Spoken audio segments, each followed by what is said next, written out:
Dude, we're at 11 minutes. 11.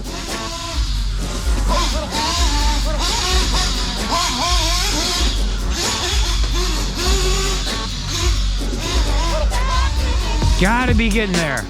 Before we get started, I want to take a quick second to mention a company that I was very impressed with from start to finish, and that is CenFloRC. They are a print send company, and from logo to concept to finished product, as you can see here, they did an absolutely amazing job.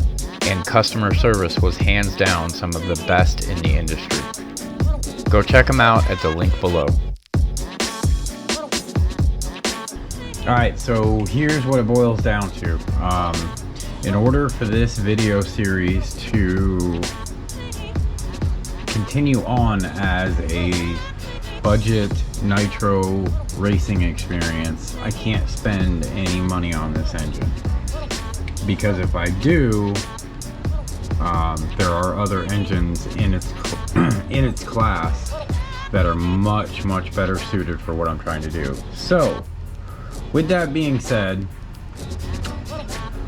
this is gonna go one of two ways. It's either gonna be really ingenious, or it's gonna be really stupid.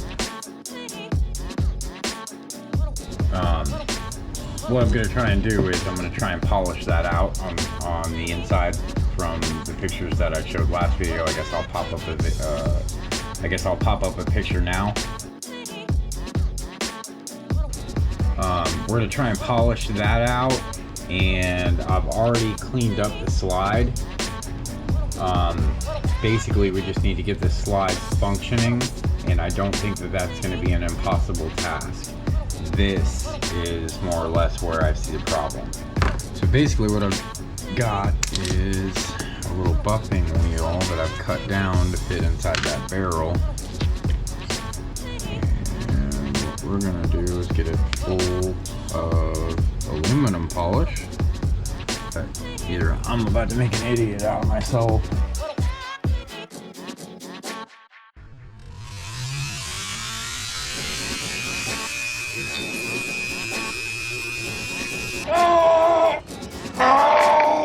Clean up aisle 9. And I just flung crap everywhere.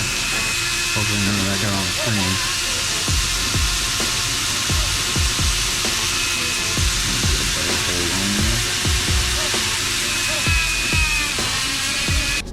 I think that the carburetor is getting upwards in the area of like 160, 170 Fahrenheit.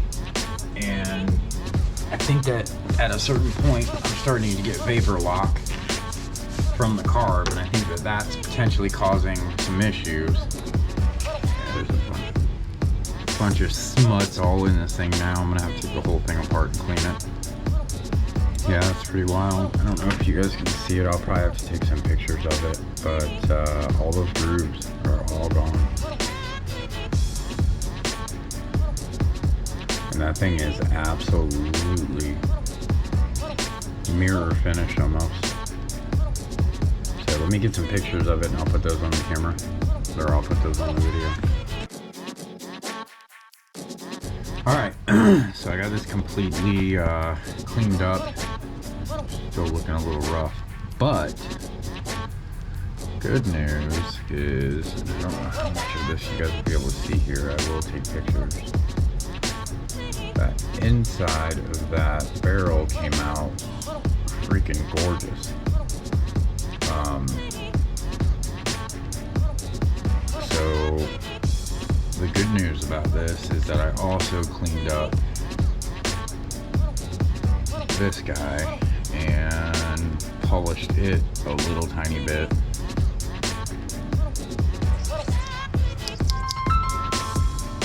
She is completely free now.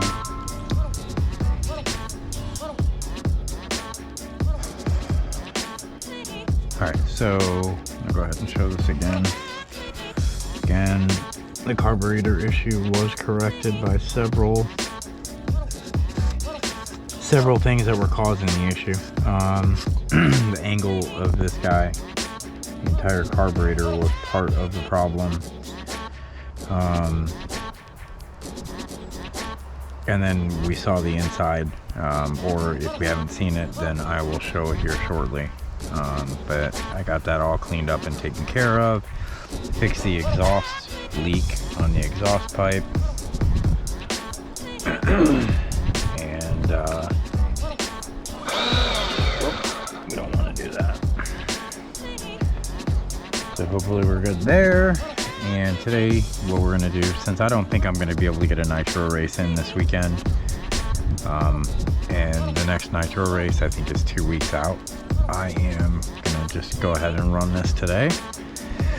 And what we're going to do is we're going to run it, we're going to time it, and see how much time we can get out of it. I switched over to a 7.5 millimeter Venturi. So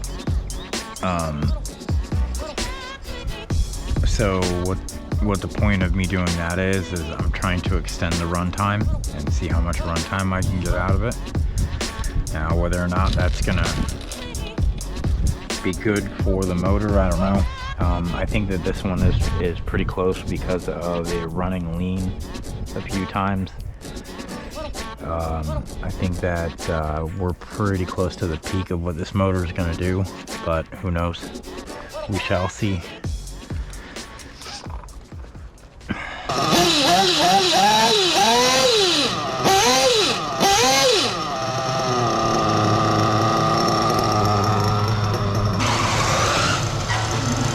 Here we go.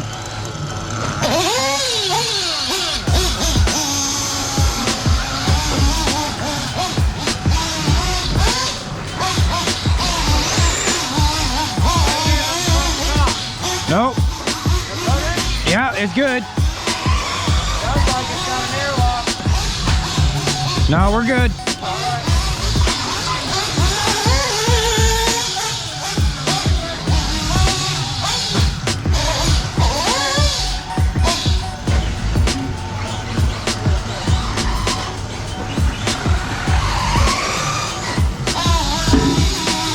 That's not the noise you want to hear. I was waiting for that today. First one. Trying to make the triple. Yeah. I haven't heard it all day.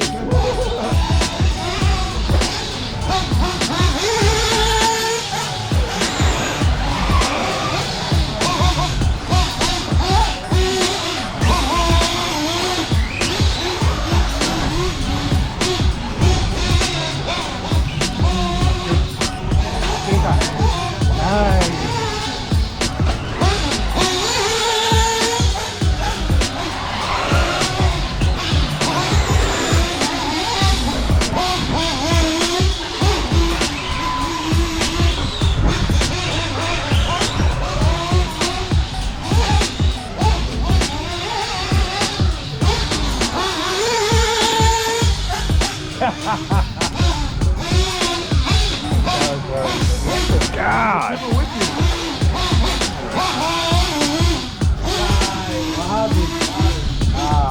Mine too. I'm about to shut off.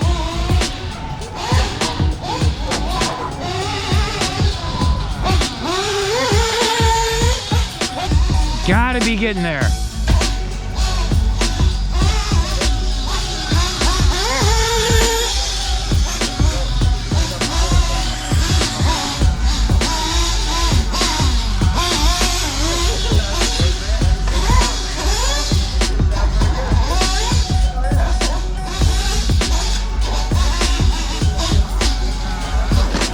I knew it. 11:32, y'all. God damn. You got screw coming out on your transmission case on the bottom. 246. That's not bad, dude. 251. So I don't know if you guys can tell or not by the tone in my voice in the video. I was utterly shocked at the runtime. Now, mind you, it was a smaller track, but I was getting on it. I was pinning it on the straightaway, pinning it on the back jump. I was not babying that car by any means. So I guess the real results are going to have to come from an entire race day. I did run the car 3 other times during the day to simulate a race day, However, it's just not going to be the same until I get on a larger track where the engine can clear out more often. And the tune is probably going to have to richen up a little bit more, which means less fuel economy. But we will see. I am going to run it at the next race, which I believe is going to be this coming Sunday at Lake Park. So this is the part of the video where I'm going to go over the cost of everything. Before we do that, I want to take a second to give out a heartfelt thank you to all of you out there that have been watching the videos, spending the time on the channel, and helping me to grow the channel. Last month was another banger of a month, and we gained another 60 subscribers. And I ended up having record number of views last month. I think somewhere around 6K. There's not a day that goes by that I don't look at the numbers that this channel's producing and hope in my heart that it can take off and go do something big. Okay, so giant disclaimer here. Originally, I had purchased my associated RC8B 3.2 from a local pro, and I got a cracking deal on it. I think the total out the door price that I paid was right around $650, and it came with everything that a racer would actually need to get started in nitro. Everything that you see in the photos was included in the price. That is an Adam Drake 2 motor that ran for about 2.5 gallons. So again, I kind of lucked out here, but that's not how I'm going to price this out.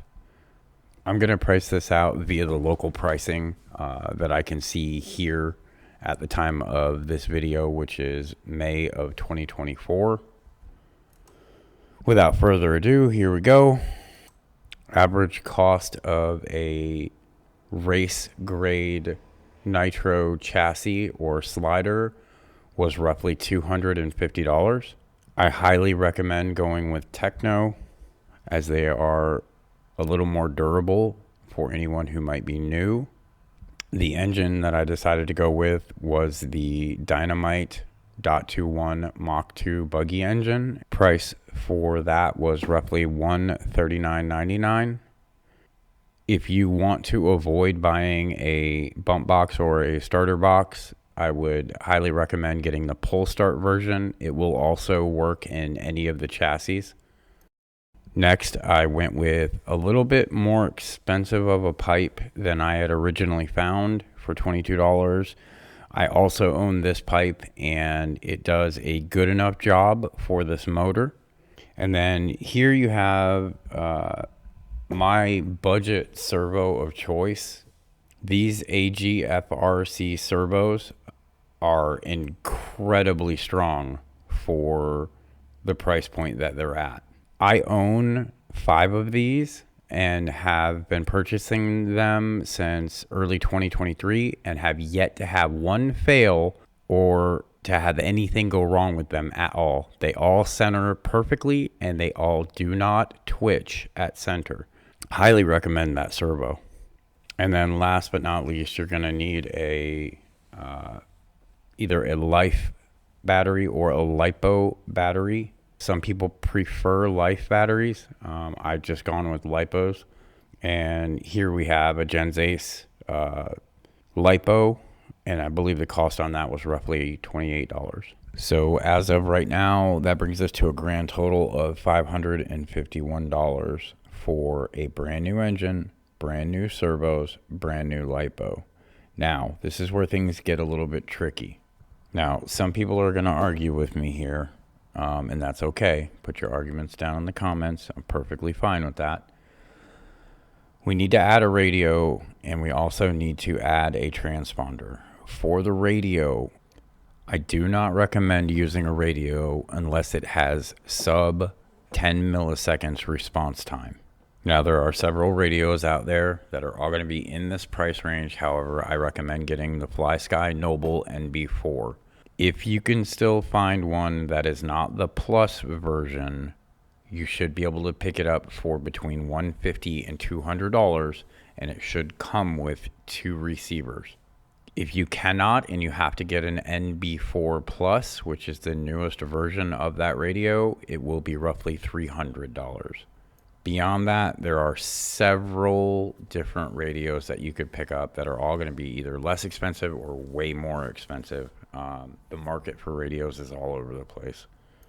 And last but not least, we need a transponder to make sure that we're counting laps going around the track. Typically, I recommend the hybrid 2-wire. This one is going to be one that works at just about every single track that you can possibly go to, unless that track has one of the older style infrared, or I don't even know what they are, but they're a completely different type of transponder setup. Now, these are kind of tough because when they're brand new, they're about $140. However, I see them go on Facebook all the time for between $80 and $90. And these things literally just take a beating and will keep going. So buying one used 99% of the time is not going to be a problem. I do believe that's going to be it for this one. If you guys made it for the long haul and you've watched all 3 videos, I appreciate you.